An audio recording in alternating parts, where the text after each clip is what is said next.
ndibulise kwi-ministers, kwi-servers, kootata, koomama, ikwayara, abantu abatsha, iindwendwe, kwaye wonke umntu lapha ngegama lokuvela kuJesu Kristu. Amen. Mfundisi, ndacelwa ngumkhokeli wam, ndiyakhokelwa uhlalo. Uye wandicela ke uhlalo wathi uzobethe njengomntu omtsha ungayithi njengamshwele. So ke nami ke ndizawuthi khamkhamshe ndihlale phantsi. Incoko yale ntsasa masiyifumane kwivangeli ngokubhalwa kuMateyu isahluko sethoba uqalela kusahlukwana samashumi amathathu anesihlanu. Phantsi kwesihloko esithi isivuno nabasebenzi baso.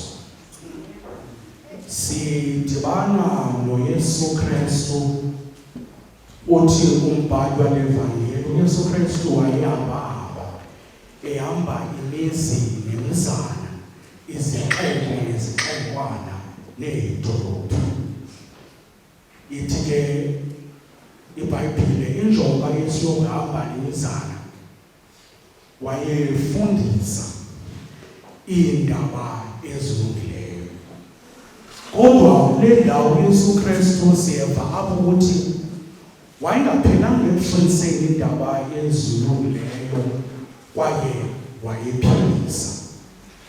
Ekubeni uYesu Kristu ephilisa okanye ekule ministry yoba evakalisa iindaba ezilungileyo, uthi unobalisa uYesu Kristu wasikwa yintsesane ebeyibone imeko yaba bantu bendlu kwaSirayeli. Uthi ke unobalisa kwabonakala ngabantu aba abangaphilanga.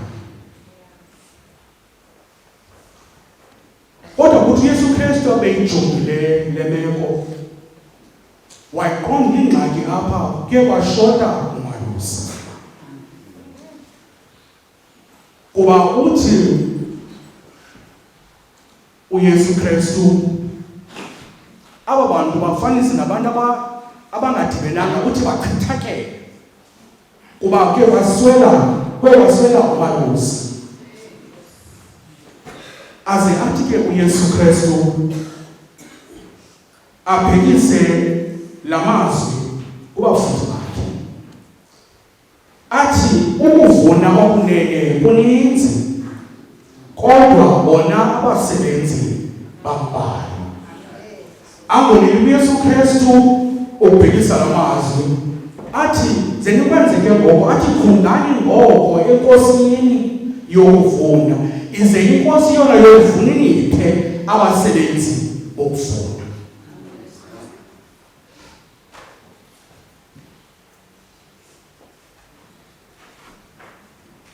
Uyaqhubeka ke uYesu Kristu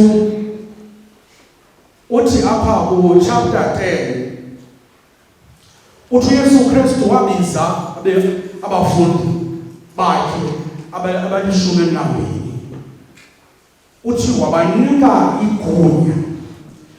igunya lokuphilisa okanye igunya lokugxotha imimoya engcolileyo. Akonele uYesu Kristu banike igunya lokugxotha imimoya engcolileyo, wabanika instruction okanye marching orders. Enye marching orders kaYesu Kristu okanye uqathango ayinika abafundi bakhe, uthi okokuqala ze ningangeni kwimizi yamaSamariya. Aphinde athi ze ningasindisi endleleni. Okunye uphinde athi uYesu Kristu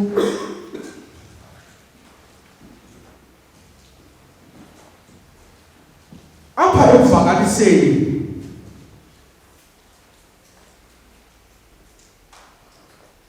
Malwande ufefe lwakho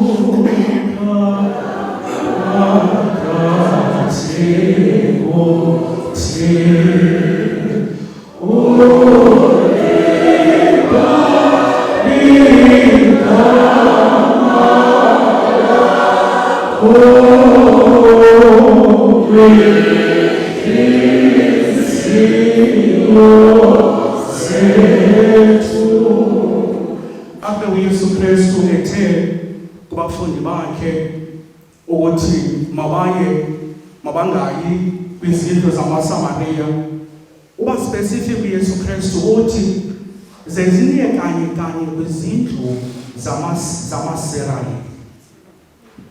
Uzandifaka apha ekugqibeni why ndifuna imention le ndawo ndibona ibalulekile. Uthi ke zengithi ke apho kanifike kwezindlu zamaSeraya zenivakalise ukulunga kokumkani bamazulu, nibaxele uba ukumkani bamazulu bosundele. Aphinde athi kubo ke zeniphiliseni impilo, nihlambulule abo baneqhenqa, nivuse abo bafileyo, okunye athi nikhuphe nedini. Athi ke oko ke zeningakwenzi nje banikwenza, athi zenikwenze ngesisa, kuba siyabhala umbhalo esithi nize ninikele ngesisa, niphinde niphe ngesisa.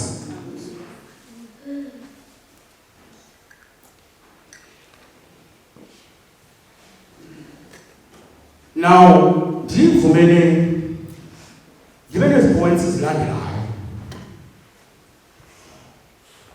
Ndithi okokuqala uYesu Kristu apha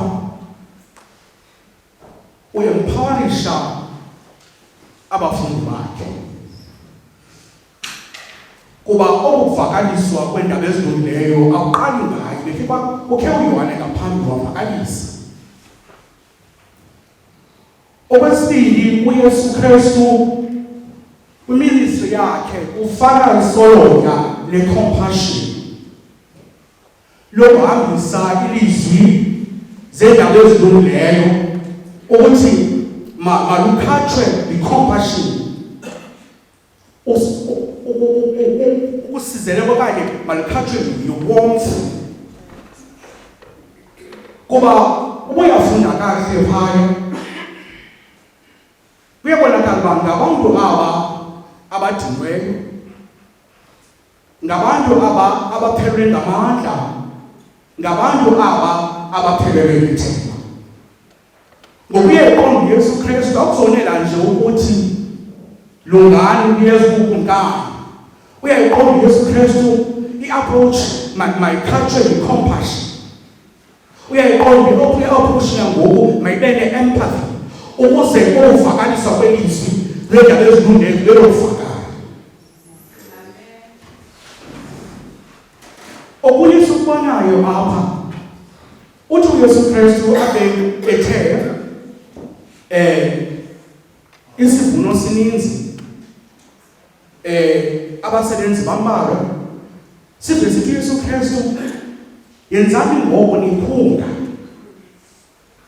meaning that ikhona yona i-provision yabasebenzi, kodwa anizokwenza nje, anizokhethana nje ukuba nisazana, funeka qale nikhunge. Nawo uYesu Kristu uintrodusa nawo ukubaleka komthandazo. Okunye Yesu ubonayo apha, uYesu Kristu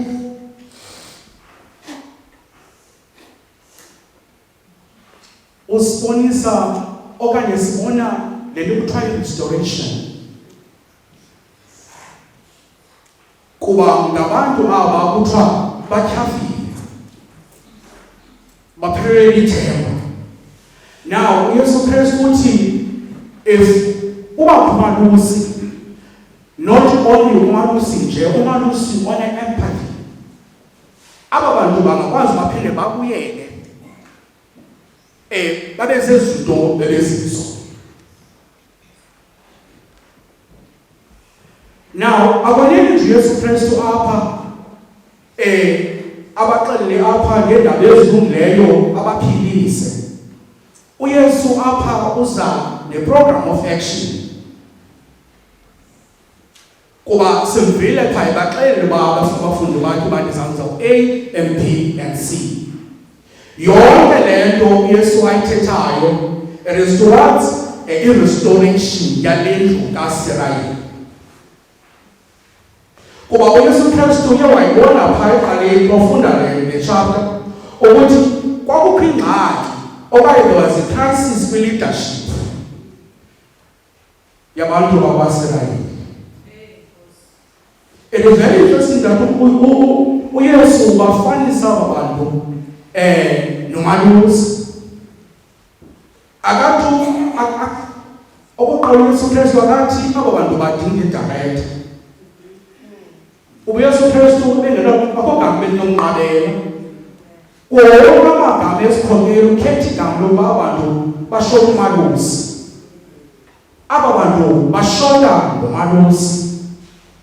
Kanene yintoni na umalusi?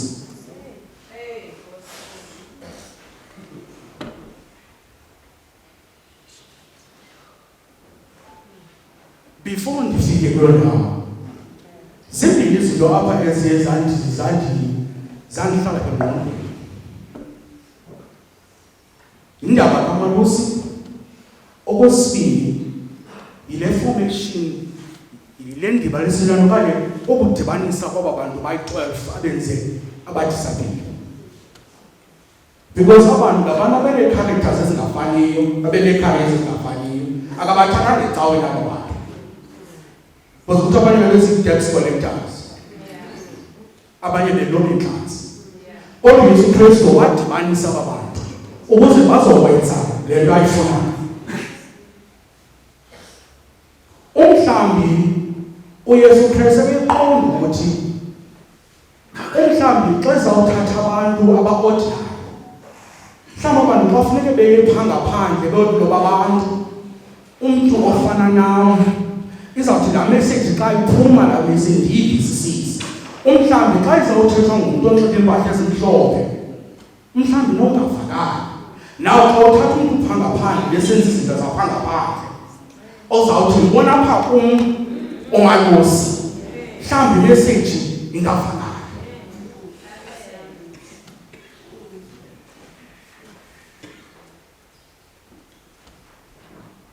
Now,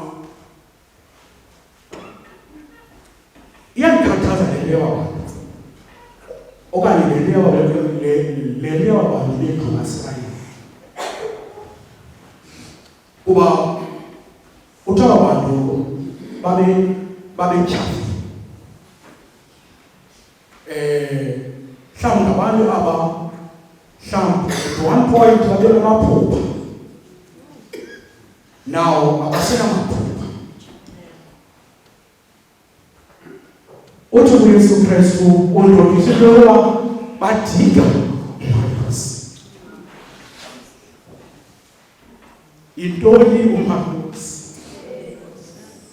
Ndikhumbule kwiNdumiso 23 uthi uDavide uye wova ngomalusi wam. Athi phaa verse 4 uyawubuyisa umphefumlo. Meaning that xa ukwi-process ye-restoration uyawudinga umalusi. Xa usakhiwa ubalekile abe khona umalusi.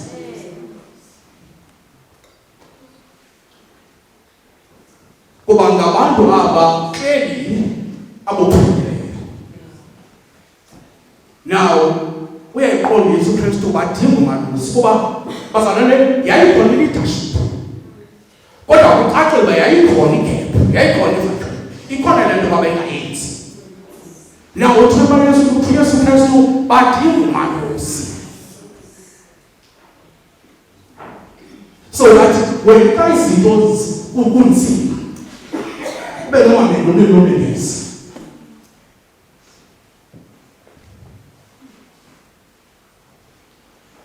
umveke umuntu owazana nomalusi kule nkonzo yasechechi athi xa sincamathele umalusi iculo futhi umve umuntu owazana nomalusi osikhethele umalusi ungesithi malusi oyi tata tina ifana yakho akho isanto rena anti chako adinga bisogqibela thendo hamba ngekhetela ngokukhokhelwayo ngokukhokhelwa uwe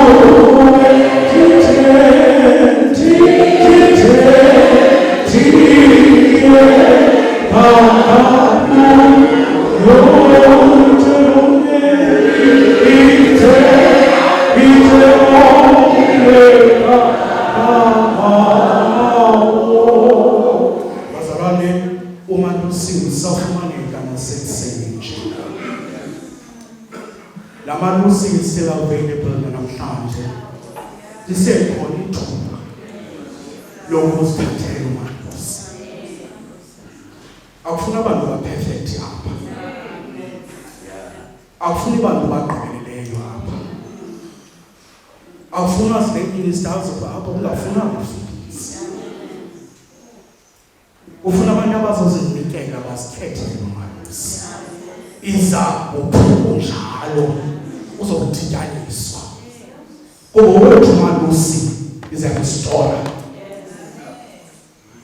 mawamgcinele amazwi anomeleza weyesu Kristu wesithu